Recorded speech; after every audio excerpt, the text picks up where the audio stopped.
Welcome to the Endurance Drive podcast. Our mission is to share the key principles that structure our approach to endurance training and coaching. I'm Katie. And I'm Elena. And Elena, we're sitting down. We're back into our routine of podcasting, and I'm really excited to be with you today.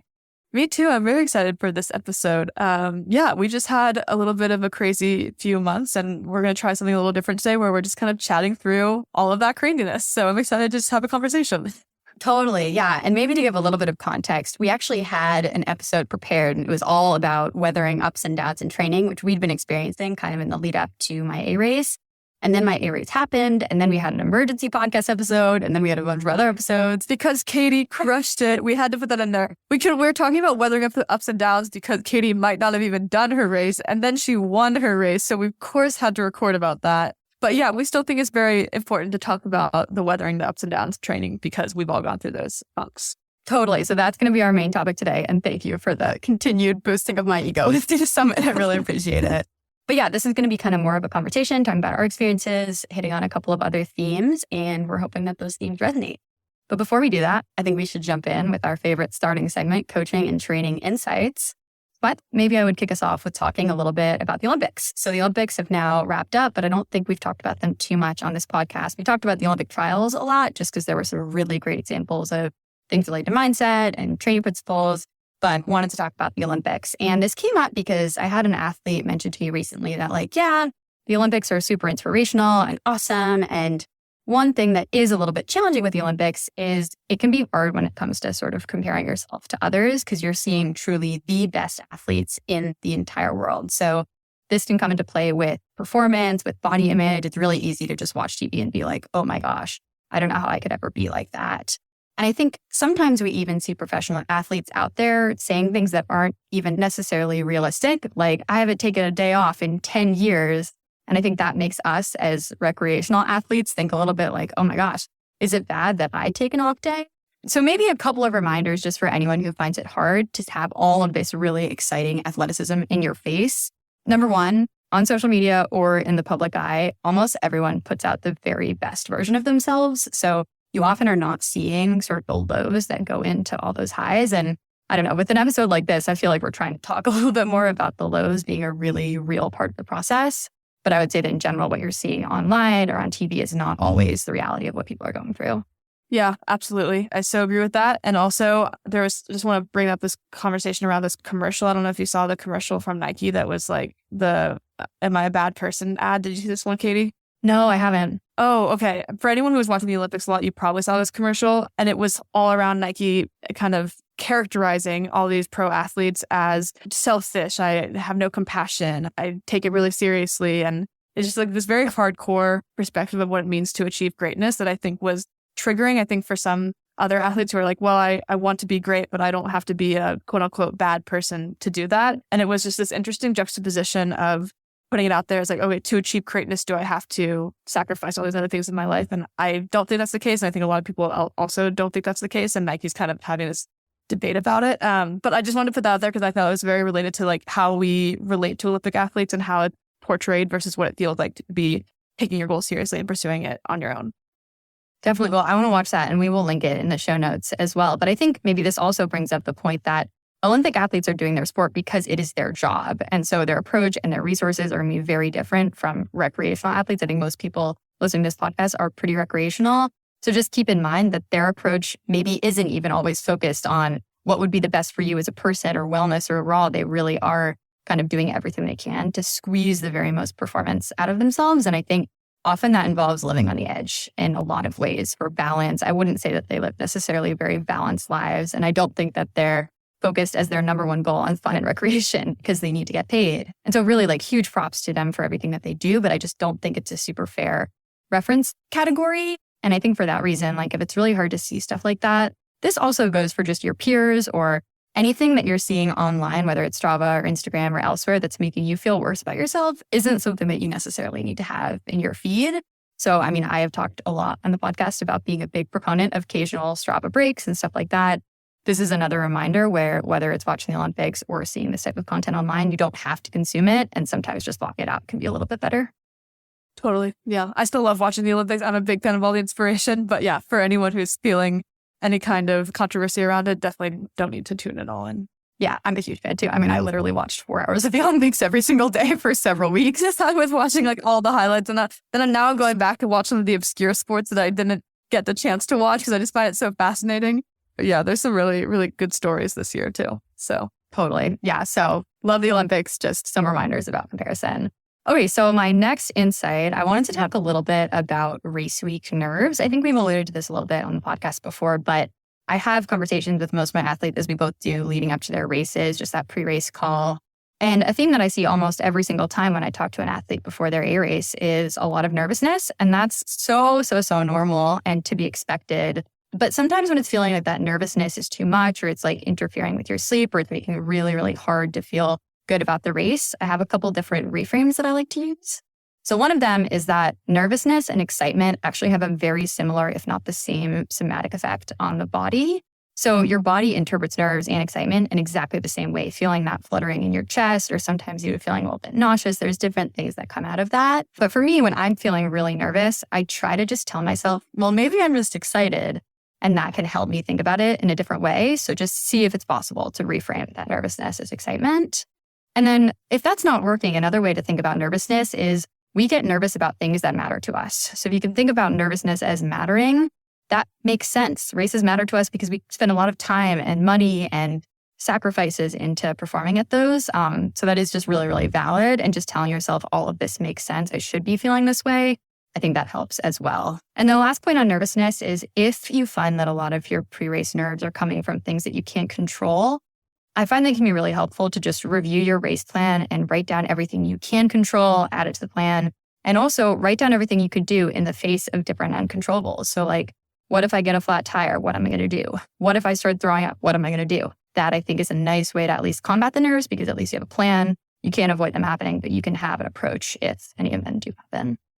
Yeah, totally. Nerves are so normal. It's taken me some time, but now I've learned to just embrace the nerves because I just will feel nauseous like for even a couple days before the race. And I'm like, oh, the nerves are here. At least my adrenaline's going. So yeah, just have to be comfortable with knowing that the nerves are totally normal. And even saying like, this is going to help my performance because it gives you more adrenaline, I find it's really helpful. That's sometimes how we can see these A+ performances come out that won't come out in a race simulation because you just don't have the same level of nerves. So just telling yourself like, while I'm tapering, this feels terrible, but it's going to give me rocket fuel during the race. I always forget that during the taper week and then remember when I feel awesome during the race.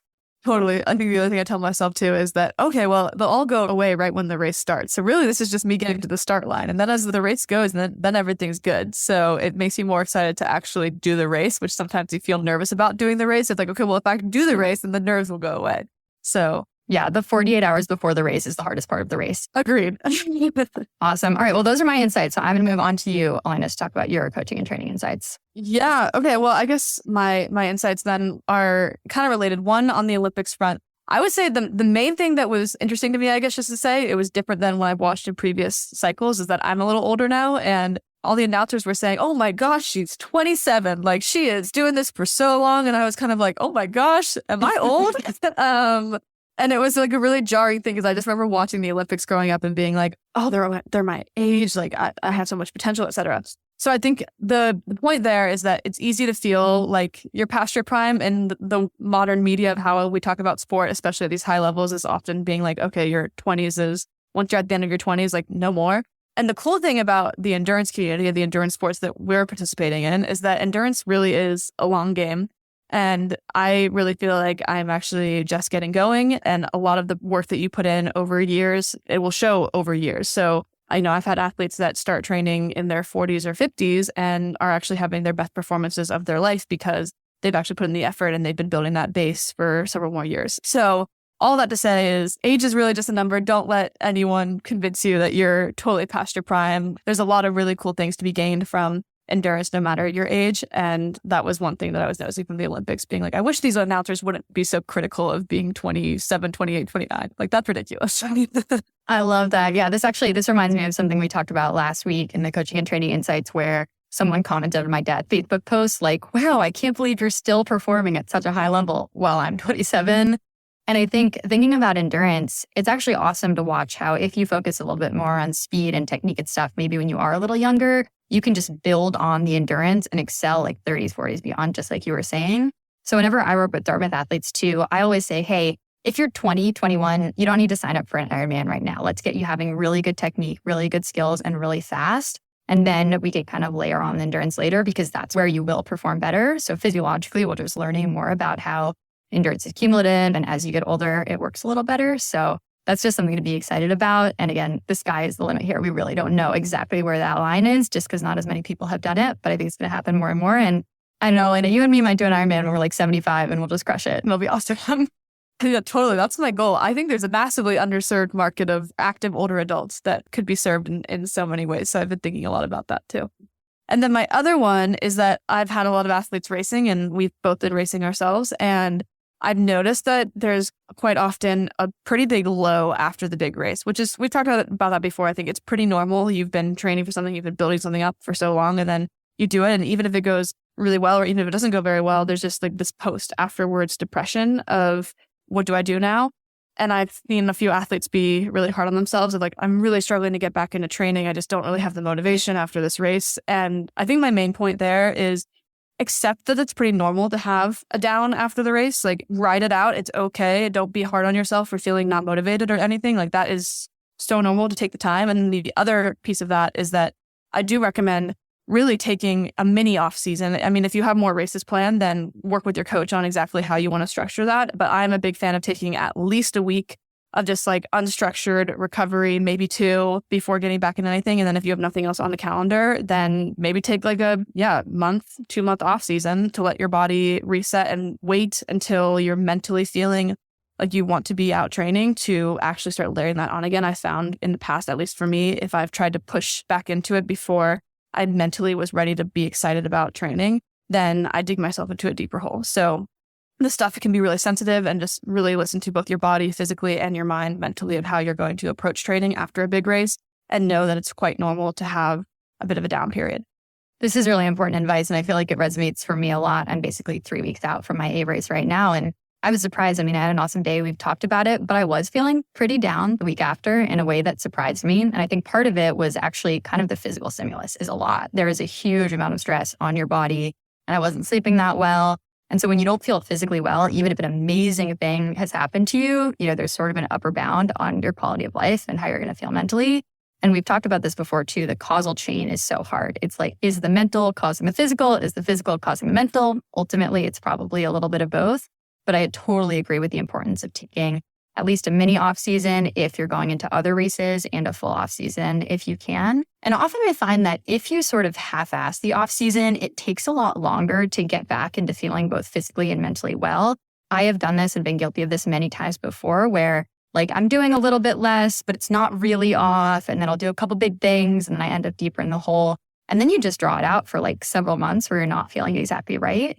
So on the other hand, if you can really ground and like, okay, the harder that I lean into this, the faster I will actually probably feel excited and physically well. That's maybe one way to think about it, but it's hard. I think even just like the change in endorphins that you're getting from your usual amount of activity is something that's going to impact your mind quite a bit. So just give yourself a lot of grace in that process because it's super hard.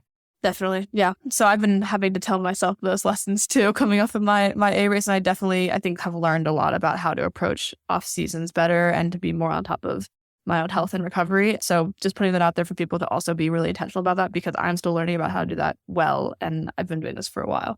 So it is really important.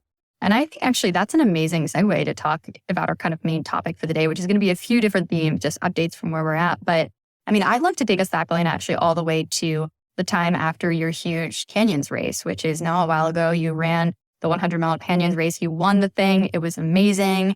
Then you went into a period of really high life stress that we've talked about. And I don't think we've discussed on the podcast yet, but you did line up for another big trail race called, was it Lavaredo, I believe, in June? In June. Yeah. And I think this speaks to a lot of things that we've been talking about with number 1, training lows, and number 2, the off season and how you can recover from a big effort like that. So maybe we'll just start by, could you tell us a little bit about that journey? And then we'll kind of go from there.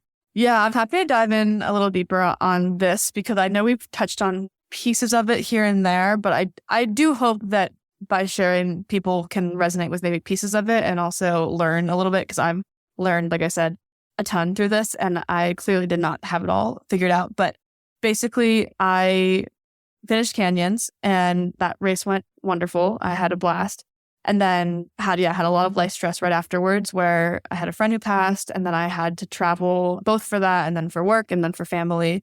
So over the course of about 8 weeks, I was traveling. I mean, basically the entire time. I didn't have 1 week where I was at home. And I think all that impacted my recovery massively. So I didn't feel like I was recovering, but I also, to the point that Katie has talked about before, was maybe gaslighting myself a little bit about, oh, maybe it's because I am still recovering from the 100, or I'm tired and I've been traveling a lot. Like maybe it'll just take time for me to get over this hump. And I just kept not really getting over the hump. And I would go for runs and I might have like 1 mile where I felt, oh, maybe I'm normal again, and then hit a wall right into my short run. So I wasn't even really respecting not running at all. I would try to go for runs and then I might try to push it a little bit, and I just didn't really have it. So all this was like me trying to get to the point where I was going to run this other race, Lavaredo, which is this amazing European race in Italy in the Dolomites. And it's very competitive, and I was going with teammates, and it would be a big vacation anyways for my husband and I as like our honeymoon. So I really wanted to go regardless.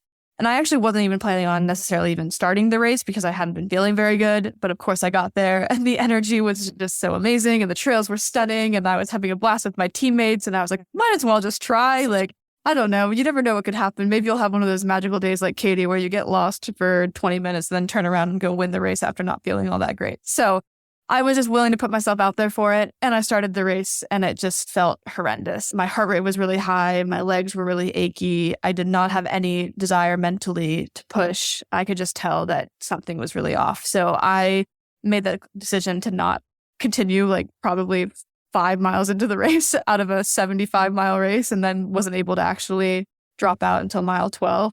So I actually had a lot of time to like be thinking to myself, I'm like, oh my gosh, what's going on? I need to like accept that this is something that's not really great for my body, and I need to be really intentional about how to get better again. So that kicked off this whole health journey. And I would say part of that was there was a mental side of it where I wasn't feeling that good. I was sad about losing my friend, of course, and also just sad about not feeling good. And that causal link of is it physical to mental, mental to physical, that was all really challenging to sort out. And I was trying to stay positive and I just kept not really getting anywhere. And when I wasn't getting anywhere, I have to admit that I got pretty mentally negative. And I was like, maybe I'm just never going to come back. Maybe I just wasn't ready for this 100-mile race. I was like really starting to doubt myself in so many ways. I lost a lot of confidence and a lot of self-belief and in all facets, actually. Like, I mean, I think running is a way that I constantly practice that. And once I lost that kind of confidence, I felt like I was losing it in terms of other parts of my life, like work or what I'm doing with my career or anything like that. I was just feeling really down. And I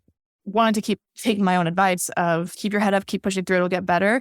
But I actually didn't really know how to keep pushing through to get better. I didn't know if that meant keep getting out there for runs or, hey, I need to take the gas off and just do nothing for a little bit and that will help me get better. And part of that not knowing, I think, added to some of my stress around it. So I feel like I am coming out of the other side of a low. I'm feeling a lot better about it after having gone through this kind of health journey to figure out what's going on. But the point there being, yeah, we get low. It happens to everyone. I got really negative about this. It's not always, rainbows and sunshine, even when you're not feeling good. And I think sometimes just accepting that and recognizing to yourself that training's not really going well right now. I need to make some big changes to figure out what's actually going on is the first step. I was willing to just keep pushing, and I don't think that's always the answer. So yeah, just taking my own advice, I guess. Totally. Well, thank you so much for sharing. And it's been a journey. I'm really sorry that it's been a frustrating journey. And I think it's particularly tough when you have such a high. I mean, you had Black Canyon, then Canyon. So 2 back-to-back really big highs, a super solid training block. And then it sort of felt like the wheels came off the bus because of a lot of things that you couldn't control. I'm curious a little bit about how, going into Lavaredo, for example, deciding to line up for that race. Did you follow your same pre-race? I know you do a ton of mental work generally, kind of getting ready for these races. And how do you feel different going into that race? Because I think actually there's a lot of parallels between you lining up for Lavaredo and me lining up for Sea to Summit. Yeah. And we see different outcomes. And sometimes I'm like, well, this race really could have gone any which way. But yeah, tell us how you felt kind of leading up into that race, because maybe that can help people think a little bit about, when should you say this is not a good call? And maybe a side question is, do you actually regret starting that race? Yeah, it's a really good question. So I remember we actually talked about this, Katie, when you were having your low before Sea to Summit. So I think to your point, there are a lot of parallels because so going into that race, I was knowing that I wasn't feeling good. I was honestly not planning at all on finishing the full 75 miles. My plan going into that race was Well, I should back up. I had tried to drop down to the 50K, and UTMB has strict rules, and they were like, no, you can't drop down to this distance. And this was like 2 weeks beforehand. So I was like, okay, they're not going to let me run the 50K version, then maybe I'll just run my own 50K and have my own fun adventure on great, beautiful trails. And particularly noteworthy about this race is that it starts at 11 p.m. in Cortina d'Ampezzo, Italy, and you run around the beautiful Dolomites. And if you get about 40 miles in, like 35, 40 miles in, is this famous place called Trecime de Lavaredo. It's stunning. And the idea is that you get there around sunrise. So in my mind, I was like, oh my gosh, I want to have this awesome adventure where I can just go 35 miles and see this amazing sight. And then I'll drop at the next aid station. And that was actually my plan. I was not going to run the whole race. So mental prep wise, it was really about, I didn't do the normal, like, here's my whole plan, here's my routine. I should say that I did plan out crew stations just in case I was having a great day. So like Will knew if I'm having a great day, here's generally the times and here's the amount of fuel that I'll need at these different aid stations. So I did do that, but I had mostly just sat down to be like, okay, what are the signs that I'm going to be dropping out of this race? What are the signs that I should be keeping going? Some of it's by feel, but just putting it on paper of like what that feels like from my experience was useful to me. And then I think it was some uncertainty around, okay, like I know I'm not feeling that great, but like maybe I could still have a fun day, or is it, and it won't be that detrimental to me, but I wasn't sure if it would be detrimental to me. And I had gone on a training run, like a fun one, just like a couple miles, shake out with some teammates over there. And yeah, just like the beauty of the trails just kind of hooked me. I was like, oh, maybe I feel fine. Maybe this has all been in my head and I just needed a good adventure. And so it was really hard for me to sort it all out. I had one similar experience, I guess a year ago from that point, when I had low ferritin and had just moved to Utah, and that week decided to race Speed Goat, even though I was feeling pretty shitty. And I did DNF that race. And I remember starting that race being like, I feel absolutely horrible. Like, surprise, surprise, I knew this. And like, I still feel horrible. And so for Lavaredo, I was thinking, okay, maybe it's a Speed Goats situation. I shouldn't even start because I am not going to feel good. But then because of the adventure aspect and the experience of being part of that European race culture, I was like, okay, I'm going to start and I'm not going to finish. I know I'm not going to finish. And I just need to be okay with that. I'm going to own the fact that I can have a plan to DNF and like be okay with that. So part of it, I think I would say it's more mental for me of like the reason why I started. I don't regret starting because having the experience of starting that kind of European race was amazing. Like it was just, there's so much energy. I got to see what the fans are like. I got to feel like the Euro trail running culture, which I think is actually a great experience for what I'm planning on doing at UTMB next year. So I don't regret it, but I maybe regret not being as real with myself and the people in my life. Like Will knew that I was struggling, but I think he was like, maybe you'll have a great day. Like, I don't think I was like very clear about how bad I was actually feeling. So when I started the race, my body alarms, like heart rate super high, achy legs, I had a sick stomach, which sometimes is nerves, but it didn't really go away. It usually goes away from me as soon as I start the race. And I had a sore throat and I was like, this is just not what my body needs right now. And so, yeah, instead of even going 30 miles, I was like, I just need to not be doing this at all. And I pulled out pretty quick. I think it is valuable too to know like that is the line. And I think what's so tough is we often don't know what the line's going to be. And there's a completely different narrative, for example, in my race where I felt exactly the same way as you. And then it would have been smart probably to pull the plug. And sometimes you surprise yourself. So it's useful. I think maybe the lesson here is you should be realistic where your health is, but you never really know what's going to happen on those race days. And I think no matter what, we always learn something, at least when we go into that experience. And I'm glad that you could take out of it too. Like, this was so cool to get to start a race like this, even though it didn't feel exactly right. Totally. And maybe the other lesson too is we see this with athletes a lot, but there's really no shame in the DNF. Like, you need to know what's right for you and your body. And I think we're probably both people who know our bodies really well, and we know what's normal and we know what's not, and we know when the alarm bells are going off. But this actually reminds me too, just to take it to the Olympics example, in the Olympic marathon, there were a couple examples of athletes who started the women's Olympic marathon, including Fiona O'Keefe, who won the marathon trials. And she had developed some type of hip injury that, I don't know if she knows what it is yet, but she ended up dropping, 2 or 3 miles in. And then there was another athlete on her team, I forget her name, I think from Great Britain, who ran the whole race with a stress fracture and made it a lot worse. And it's tricky. You don't really know. You're on the biggest stage in the world. Is it good to just push through or pull the plug at that point? But I think you want to also just be thinking about like the long-term damage piece of really, really pushing your body when you're already in a hole.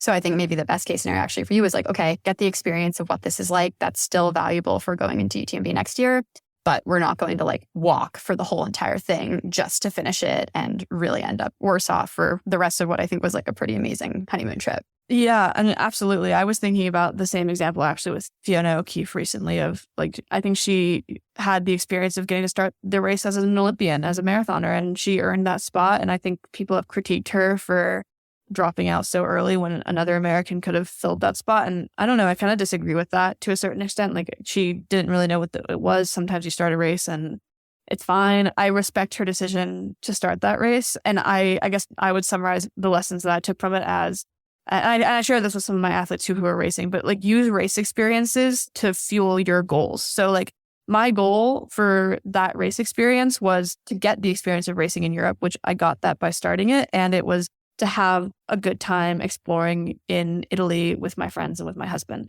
And I knew that if I had pushed my body too hard, then I was going to be that much more miserable for that rest of the trip. And so then it wasn't going to fuel those goals.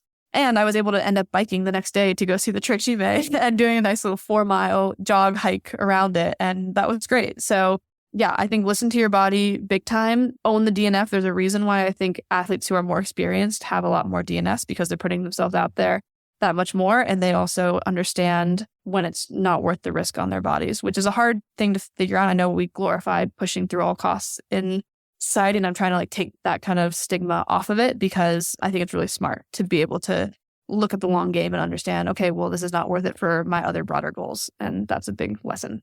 Absolutely. Okay, so I want to kind of build on what we've just talked about so far. You talked about getting back from this trip and still trying to figure out just where you're at health-wise. I think hopefully this is going to be relatable because we see this all the time with our athletes going through kind of health things that are hard to understand, sometimes not necessarily getting the support from the usual Western primary care system that we're all used to. So talk us through how you're feeling now, what you've learned in the last little bit, and how you're taking it forward for your next round of training and racing. Yeah, okay. Happy to chat through some of the things that might get a little detail on health, but hopefully good information for people. So I wasn't feeling good, obviously. I went and got some initial blood tests and saw a few weird things that were initially concerning. Like my resting blood sugar was pretty high and my lipid panel, my cholesterols were really high. And as someone who is associated with being like healthy, that was looking kind of like pre-diabetic. And people were like, okay, what's going on with this? I was really confused. And then at the back of my head, I was like, if my body having a big stress reaction, which probably is true in some way, but still it leaves it a little bit hard to understand how to get out of that hole besides quote unquote de-stressing. And I was like, I'm trying to de-stress. I'm trying to like eliminate any kind of travel, or I'm really focusing on rest. And like they say, get sleep. And I was trying to get sleep and going to bed at 8 p.m. and waking up at 3 a.m. every morning and just couldn't get back to sleep. I was like, okay, what am I supposed to do? The answer to getting more sleep, to reducing stress is to get more sleep. But my body has too much stress going on to be able to sleep through the night. It was kind of this like negative cycle. And then you're like stressed about the fact that you can't get enough sleep. I hate that so much. Yeah, exactly. It's exactly that cycle. It was horrible. So followed up on some of those tests. I should also say my family has a history of type 1 diabetes. So that was a health scare that I was like initially concerned about because a similar thing happened to my own dad where he was diagnosed with type 1 at age 30. And I was like, I don't know if this is happening to me. I was just like, is something else going on? Because I just have a lot of symptoms of just like extreme fatigue, sleeping poorly, like feel like my blood sugar's all over the place, that kind of stuff. So eventually I was doing more research. I got a continuous glucose monitor to understand what was maybe affecting my blood sugar at all, and ended up being pretty stable actually. And all of this is coming around to me realizing that, oh, I might have REDS, relative energy deficiency in sport. And I think I didn't think about that for a long time because I know what that is and I can define that. It's basically relative energy deficiency in sport is the result of having low energy availability throughout training. So essentially your energy intake is not matching your energy output. And a common misconception is that it is only related to having an eating disorder. But the reality is this is more of like a long-term chronic issue when the output and intake is mismatched even in smaller time periods. So it can be quite unintentional. I never lost any weight. In fact, I might have gained a little bit of weight and I felt like I was eating as much as I could. So for me, it was very unintentional, but in hindsight, it makes a lot of sense to me. And the symptoms are all pretty accurate with what I'd been experiencing.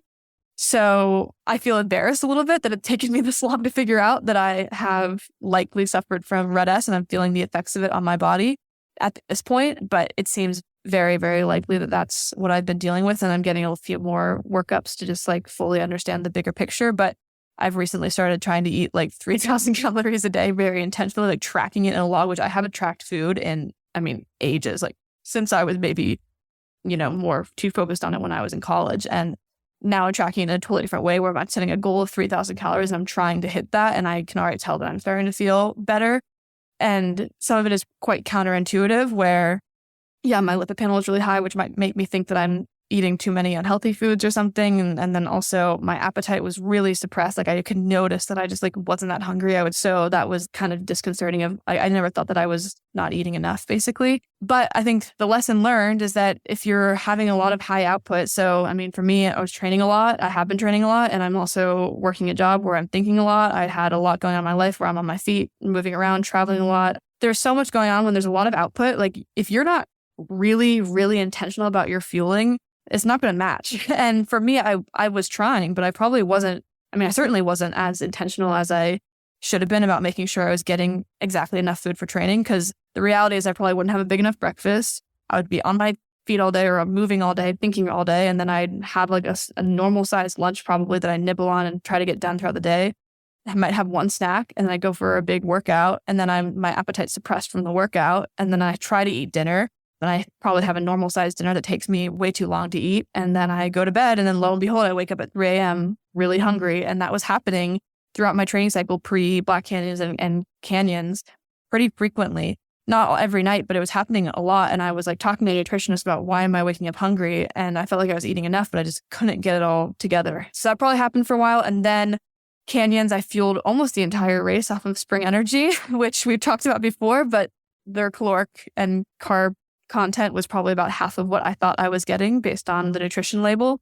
So that probably dug me in a big hole during the 100. And then with the stress I had right after it, I remember I barely ate that week. I was like, it just felt so sick. I had no appetite. I was trying.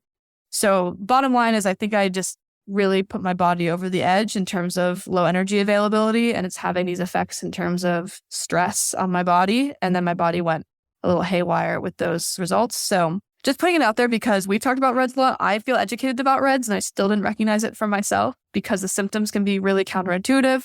So just really reemphasizing how important this is. If you are an athlete who is training and you're having higher volumes or you're changing the amount of training you're having or you just feel like you're busy and you're not eating really well, it will catch up to you, I think, even if you're not feeling the effects in this moment.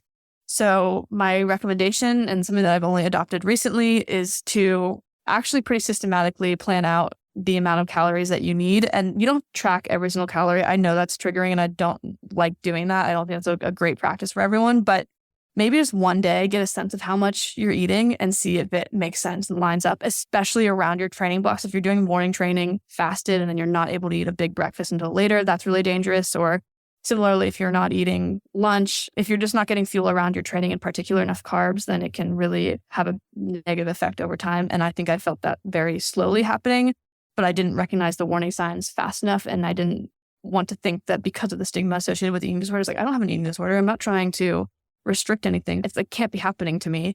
But the reality is it happened unintentionally. And I am really paying the price, I think, for it right now. I'm really sorry. This is a lot to be going through at the same time. And I think you're totally right about how the unintentional nature of REDS for a lot of people is what happens.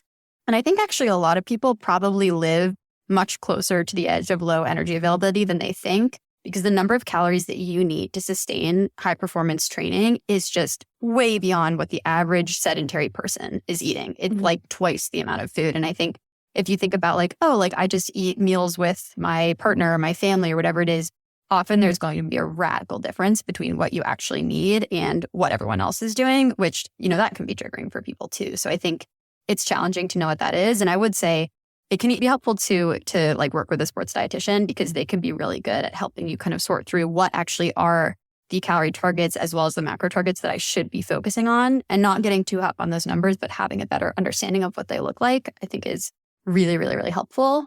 And I think maybe to zoom out here, I mean, you've talked about a lot of these different symptoms, but maybe we could just kind of drill down and help people think about like, am I okay? Am I not okay? What should we be looking for if we're concerned about low energy availability and potentially REDS? We've talked about fatigue being a big one. Was there anything else big that came up for you? Yeah. So I guess I'll talk about the early warning signs and then maybe some of the labs that could help when it's gone over the edge. Maybe you should be paying attention to. Early warning signs are, definitely fatigue, feeling like you're not recovering from your workouts very well, feeling like you're just plateauing in general, like you've been really at a big training block and feel like you should be leveling up. And yes, training has a bit of a roller coaster effect, but just feeling like you've been stagnant for a long time is a sign that you're not recovering very well.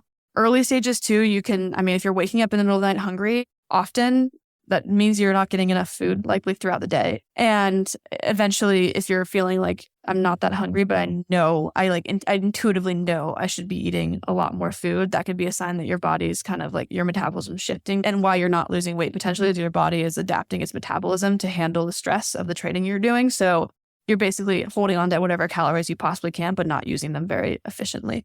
So those were some early warning signs for me. Down the line, the poor sleep was really a warning sign. Super fatigued. When I started running, I think this is a common thing for people. If anytime I would go for a run, my heart rate would just skyrocket, like up in my high Z3, I would say. Even if I was running like paces that should be totally easy and I couldn't bring it down. So having like the physical signs of like you're just overstressed basically. And then lab wise, higher cholesterol levels, higher lipid panel is actually a sign that you're having some low energy availability or deficiency. Having low ferritin also can be a sign of this. And I've had low ferritin in the past. So for me, this is probably like a prolonged chronic problem. I'm not sure if it's all related and I'm not an expert to speak on all of that, but just some warning signs that you could be looking at there. And then I'm trying to think of anything else that was standing out to me, but I think those are the main things to note. So would recommend first trying to, get a sense of how much you're eating. Try eating, if you're worried about this, try for a couple of days eating a lot, like match it all up and have even excess of what you need and see how you feel for a couple of days. Because what I've noticed is as soon as I started forcing that, and that meant honestly for me, I was eating the entire day. Like I just had to like slowly eat bites like nonstop the entire day. My hunger levels came back. My metabolism was faster. I woke up this morning, I was like eager to have breakfast, that kind of stuff. So try just really feeling really well. You might have to back off the volume of training briefly if you're worried about this and just get a sense of how your body's feeling by eating a ton and working out less. Just doing that process, I think, has been really helpful for me to understand like, no, I just now need to understand exactly how much fuel I need from my body. And it takes a lot of effort and intentionality, which it should. It makes sense that it does take effort and intentionality, but it's something that I never thought of as being as intentional with. Absolutely. And I think bringing the intentionality that we all bring to our training plans and our workouts, that needs to come even more with the fueling. I think, we always say with Ironman, like nutrition is the fourth leg of the triathlon, but usually it gets a lot less attention compared to like, oh, I'm going to nail my threshold intervals on the bike. It's like, actually, at the end of the day, just feeling better is going to both keep you healthy and optimize performance. So however, you need to like allocate brain space. If it literally means running a mile less so you have more time for meal prepping and planning, I would certainly rather see that as a coach and probably as an athlete as well. But it's hard to do. It's not the same tangible, like I ran this many miles or I got this many, kudos on Strava about it. It's really, really hard to kind of reorganize those priorities a little bit. One other set of symptoms I'll add to is like female athletes be aware of menstrual irregularities. That's a big one for any type of low energy availability. So I'll just put that out there. You should be tracking your cycle for sure. And if it's irregular or you're skipping it, that's a great sign that your body is shutting down reproductive hormones because it's not necessary to survive, but it's really going to lead you down a bad path with respect to like injuries and illness down the line. Absolutely. That's a great point that I forgot to mention, because one thing that I'll say that I did is I actually had my IUD removed a couple weeks ago because I didn't get the signal from my body of whether or not I was actually menstruating properly. And that might have been a sign that I would have picked up on a long time ago had I had a normal cycle. So I'm eager to understand what that is. And I'm trying to learn that through this process. But big learnings for me. So hopefully everyone could be even that much more aware of the challenges of REDS, because even if you think you're totally fine, just know that it can sneak up on you too. Definitely. Yeah. And I think this also stresses the importance of like a really regular off season. That's a great time to just not have the same volume. And maybe it's easier to just eat what feels like a normal amount and get back to baseline when you're not having like 2,000 calories of expenditure every single day. If you're going to be performing at a high intensity all year round, first of all, you're going to plateau anyway. But secondly, you're not giving your body that time to rest. And for me, even thinking about like experiencing fatigue, experiencing a variety of things leading up to my A race. I don't exactly know what the answer to all that is. I'm figuring it out, but I do know that something that will probably help me either way is less activity, fuel super well, hydrate super well. And all of that is kind of bringing things like sleep a little bit back in line. But I think something else we could touch on is this is a journey to get back from. It's not like you have 3 days of like nailing your fueling and you're going to be back to full capacity. And sometimes you just have to have extreme patience, which is like tough and it's frustrating. It takes what feels like forever, but it is the right path to be on. Absolutely. And if you go in the opposite direction, like the hole is just going to get deeper and deeper and deeper. And I know we both have big goals for next year for 2025, and we just want to make sure that those goals are attainable and that we're on the right track to getting there. Yeah, exactly. I'm kind of in it for the long haul right now. And at first it was really intimidating, honestly, and I was really upset about being like, okay, if I have reds, like how long it's going to take for me to get back to normal. But now that I am feeling the fueling kick in and I'm not going to rush anything, I'm okay with having the patience to get there because I know that it'll help me in my career no matter what, honestly, if I can just dial my fueling in a really, really intentional way. Well, it's interesting too. It's thinking a lot about like process goals. It's like the process goals totally change when this is the focus, but you can have serious process goals around fueling super well and improving sleep, even if it's not happening in the way that we want it to. But all those things actually can come through. And I think rather than focusing on like, oh, the outcome is I feel amazing and this is great and then I win all my races and everything's awesome, I think the process gets us there a little bit better. So just always plugging process goals or outcome goals, whether it's for athletic performance or just getting your health kind of in order. Yep, absolutely. So I wanted to ask you a couple more questions about something you said earlier with, feeling kind of down and feeling off and just health not being where you wanted it to, and then starting to feel your confidence shaking. And I think even like it can be natural to start feeling like your identity as an athlete might be a little bit compromised if you're not performing in the same way that you were at another time. Maybe we could talk a little bit about that and just the mindset piece. Yeah, for sure. It's also been its own journey. So I'm trying to think back to the waves I've ridden with it. I mean, like I mentioned, I was really low confidence, kind of working through a post Lavaredo of like, I was expecting not to feel good at Lavaredo. So it wasn't that big of a surprise that it didn't really go well. But the fact that it took me still so long after that to even a month after that, and I was like still not making any progress. I was thinking, oh my gosh, should I just do something so detrimental to my body in some way that I don't really fully understand that I'm just never going to come back. And I've always had this belief that I can achieve my goals. And for the first time I was wondering, am I kind of done? Like, did I just have like a quick peak and just kind of burn out right away? And I think that kind of segued also because I was experiencing a lot of stress with my life and with the travel. And I was also, in my job, I was just like, I'm not there. Like, I'm not adding a lot of value. I don't think I'm not doing very well. It was just like a cascading kind of thing of I just don't have a lot of confidence at all because I can't even figure out what's wrong with my body. My health is so poor that I feel like I am just like not operating at all where I want to be. And it felt in that moment like that was maybe how it was always going to be. You get stuck in these moments of like, this is what the moment is. It's really hard for me to imagine a different kind of moment. And so that was where I think a lot of that lack of confidence was coming from. And interestingly, where that confidence started building was by taking concrete actions. Like you mentioned, process goals that can look totally different, taking process goal actions towards a totally different goal, which was just me feeling healthy.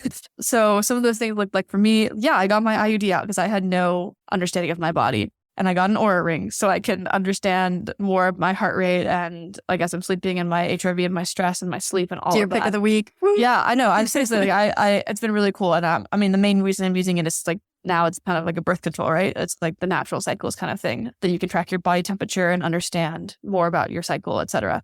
That was a big step for me. I got the continuous glucose monitor and I was starting to understand my body and rule out certain things. I see how food was affecting me. And then I was just doing more research. And the fact that I was like so on it with doing research to understand what could be happening to me. Yes, it was stressful because you're searching the internet for symptoms kind of like it could be anything. But I think I needed that journey to even get to the point of feeling like, okay, yeah, I can dig myself out of this hole. I can get better. And once I started figuring out some of these answers and then recently with like really understanding reds, some of that made me feel a lot more confident. And that also, this was a huge wake up call for me in just terms of my health holistically, my physical health and my mental health. And I was like, I need to be owning my life. I need to be advocating for myself. And I feel like in a lot of circumstances, I'm usually just kind of pursuing my goals while trying to appease all my other responsibilities and the people in my life. And it was a big wake up call that I have to make decisions that are right for me and own that. And that was something that I've always struggled with. So I was starting to think about making changes with my job as well, because I think that was a big stressor for how I was navigating this recent time. And I've made some of those changes, and just that feeling of empowerment that came from some of that is like just great for building my confidence. So I'm actually like right back now sitting here being like, I am so excited to tackle my goals. I know I'll be back. It won't be easy. I don't think it'll take a week. I think it'll take maybe a few months at least. And I mean, I'm sure I'll have some rocky journeys along the way, but just kind of being in that really low point and feeling the loss of confidence and feeling like this is not me. I don't want to feel like this. I need to just start advocating for myself and really figuring it out. That was kind of the process goal that I had to reorient around. And once I started hitting those, then I was feeling the confidence start to come back. But yeah, it was a big wake-up call. Sometimes you need those to make progress. Totally. I mean, I love that so much. And I think it's so powerful to think about our confidence not just coming from our athletic accomplishments. Like there's so many other big goals that we can have in our lives, and just going towards them, regardless of whether they're some mileage target or some podium placement. It's really more, again, about that process. And it's interesting too, you mentioned this point about it being hard to even envision what it was like when you had an amazing day. I mean, I've even felt like in the last couple of weeks, I'm like, did I either dream that Tita Summit happened? And if it did happen, will I ever do that again? Or is that the bar? Like, not only do I have to win, but it has to be in some dramatic fashion. Like, that feels like a lot, especially when physically like not feeling A+ at the moment.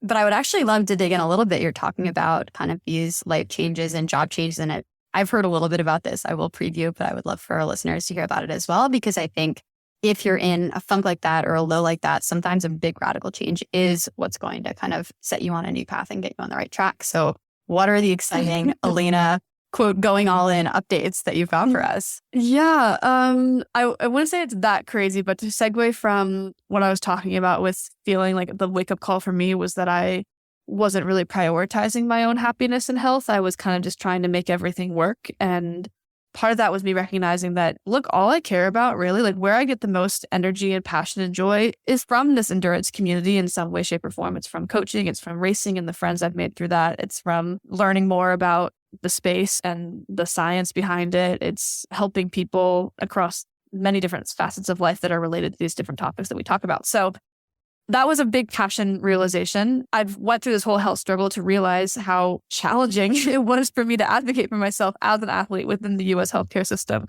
And that led me to also realize that, look, the work that I'm doing right now was just not, I just wasn't operating in my right environment. So luckily it's not like I dislike everything that I'm doing. I have a great team and a really great boss. And I had a conversation because basically I decided that I want to go all in on being the best athlete I could be while I'm my age right now. I don't have kids. I think it's my only time to do it. And I have a big goal of UTMB next year. And I want to see what's possible for me if I can really focus on this in the right way. And I recognize that with the lifestyle I was leading before, that's partially what led, not partially, it's like entirely what led to me not feeling very well, because I wasn't prioritizing it with the time I had. So all that is to say, I am decided to go all in on training and on coaching. Those are two big things that bring me a lot of joy. And I recognize that, I won't always be able to do this, so I'm going to do it now. I talked to my boss about it. He was super understanding. And actually, I'm going to go part-time with that work, I think, which is great because it'll just free up more time for me to start really building out my skill set in coaching. And I want to write a lot more, honestly, about some of these things that I've learned and what we've experienced with health from the athlete perspective. So that's my goal. It's a big shift. I think I always had a lot of self-limiting beliefs around not working a formal job or having a grad degree that wasn't directly applied to what I'm doing, but it feels like exactly the right thing. And once I finally got over that hump of the self-limiting beliefs, it was like an obvious yes. It was like one of those like hell yes gut decisions, which I think you can never ignore. So yeah, that's my update. And I had a teacher once who would always say magical things happen when you commit. And I do believe that. And so I'm committing to it and I'm going to see where it goes. It's a little bit of a leap of faith, but I'm pretty excited for it. I'm so excited for you. We talked about this a little bit when I saw you a couple of weeks ago, and I think it is the most exciting thing that suits you so well. And I know that you'll do great at it. And I also know it's going to be a journey. Like, it's not going to happen in a couple of days or a couple of weeks. But again, like focusing on the process goals to get there to whatever it is, I'm sure our community is like totally behind you on that. And I'm behind you on that and very, very inspired. I think this is probably for another episode, but I've very much pivoted the way that my career has gone as well. No, I want to hear about that too. Like, because I was inspired by how you're kind of piecing this all together too and thinking about the same things. So honestly, I actually would love to hear how you're thinking about that right now, what your current balance is. Yeah, well, again, this is probably, we could deep dive on it in another episode, but the high level is that I went to grad school to be a political scientist. I have a PhD in political science that I finished up in June. But during I guess it was my 4th year program, I realized that it wasn't something I was super passionate about in the way that I've been really passionate about coaching and athlete health and athlete psych and all of that. And I went down about 8 different paths of figuring out what it could look like to just do something different. Some people know what some of those paths look like. There were a lot of them. There was a lot of like big momentum, dead end over and over again. That was definitely hard to handle. But where it's settled right now is, I love the coaching that I'm doing. I've grown it a lot in the last year. And at the same time, I have a research position that's actually in a field that I really care a lot about. So I have what's called a postdoc that's jointly appointed between a little bit of political psychology. So still have my roots over there because it's important and it pays the bills. But then the other half of it is more athlete mindset, athlete psych, athlete health in a social psychology lab, both at Stanford. So I do a lot of things right now. I wear a lot of hats, and I know that eventually I probably will have to figure out what's the biggest hat. And, down the line, there's also like raising a family and what do I want to do with my athletic career. But I think I also learned like if you commit, good things will happen. And a year and a half ago, when I had this epiphany of like, oh my gosh, I might want to be a tenure track political science professor, I think the light bulb went off and that just started this process. And again, ups and downs the entire way. And so many times I was like, this is not going to happen. This was a bad idea, but I do stand by it. And it's landed somewhere that feels right for now. And that might not be what feels right in 6 months or a year. But at the end of the day, I think all you can ask for is feeling fulfilled in your work. And I found that, which is really exciting. So yeah, a lot is coming, I think. And I'm still going to keep coaching a lot because I really, really love it. But I love the research side that gives a lot of impact. So if you have questions about athlete psych or political psych, come to me. Or if you want to coach, I'm there for all those things. Love it. Yeah, I think that's incredible. And I was super inspired by how you were navigating all of this as well. So yeah, I think the lesson there is just listen to your gut and try to just keep making big steps towards the directions you want to go, even if they're kind of scary. Mm-hmm. So I'm excited about it. And I've been inspired by everyone who's encouraged me through this community. So thank you. Totally. And the last thing I'll say on that too is I do think, we've talked about this before, I think, but if there's sort of like a values disconnect or a disconnect between what you're doing and you want to be doing, all those things are not great for overall like physical, mental well-being, et cetera. And I think a lot of the time, like different elements of health stuff or mental health stuff, physical health, it's all intertwined in a lot of ways. Your cortisol levels are up, this and that. I'm not a doctor. I'm a PhD doctor, but I'm not like a doctor's doctor. So I can't speak to all of those pathways in the same way, but I think it's never a bad idea to just try to align the things that you're doing with your values, with your training, with your health, all of that together, I think does create a little bit more harmony. And I'm far from an expert on figuring that out because I'm sometimes kind of a mess with all of it. But the advice is like, try to get there. And if there's something you're really, really jazzed about, you should go for it because I think there is a cascade of confidence, better mental health, better mood that feeds back into better physical health, et cetera. That's our biggest take home, I hope, from this episode. Yeah, I so agree. Dr. Katie with the words of wisdom there. No, I totally agree. I think I learned that not having that stuff feel aligned was a huge negative contributor to my mental health, which was leading me down the spiral. And therefore I felt that while if I didn't change anything, I couldn't actually get healthy. And that was a big motivator for this change. So yeah, I'm very excited. And that's what we're all about. Healthiness in mind and body and spirit. That is like the biggest thing. And I think the best performances come from that too. I totally agree. Cool. Well, this is like a fun little chat. I know we gave a lot of like sporadic information, but hopefully some of that was helpful. To close, I feel like we have to do gear pick of the week as usual. So Katie, do you have a gear pick of the week this week? I do. Yes. I love gear pick of the week. My gear pick of the week theme is #BringBackVisors. You have said this before. I know that you wore a visor and it was your key to success at Canyon. So I'm going to share my favorite visor. These are the Boco visors. So if you go to any Ironman Expo tent, they have them, but you can also just buy them on their website. You can get a custom visor. We have talked about doing an Endurance Drive Boco visor gear drop, but we're going to need like 40 interested people. So maybe this will start to get people on board. I'll sign up. I'm raising money up. But yeah, they're really great. They've got like a sweatband type thing. So you won't get any sweat in your eyes and they're tight enough that they can keep your hair out of your face. And I always use my Boco visor for hard run workouts. They're just a lot of fun. So #BringBackVisors. Love it. I'm a big visor fan, as you know. I'll stay on the hat trend. It's not quite a visor, although I do love visors. So bring back visors. But I've also been a big fan of the John G Hyperlight hat. We can link in it. But It's just a great hat. It really is so light. It folds up really well. And then the back of it is like a drawstring kind of thing. And the reason this matters to me is because I have a very small head. So I need hats that are like adjustable and that can like get tighter across my head. So I'm a fan, very light, great hat. The only caveat is that is not a hat that you want to wear backwards because it will look dorky. So it's a forwards only running hat. You definitely shouldn't wear a BOGO visor backward either. That will look super dorky. So bring back visors, bring back hats, but only forwards is the extended hashtag for this episode. Yes. Maybe that's the title. Yeah, forwards hat only, but there are plenty of hats that will look really cool if you wear it backwards, but it's a different vibe. Yes, that is next week's gear pick of the week will be hats that look good backwards. We're not going exactly. Yeah. Awesome. All right, well, Elena, thank you so much for sharing your journey. We're with you all the way, especially as you go on this next chapter, and I'm sure we're going to get some good updates on it as we go. And yeah, we will be back next week, so please drop us a rating or a review. If you hated just the Katie and Elena have a conversation format, please let us know. Or if you loved it, we will definitely do it again because I certainly loved it. We do want to know. Thanks for the feedback. Appreciate it. Awesome. All right. Have a great week, everyone. Thanks so much for listening, and we'll be back soon.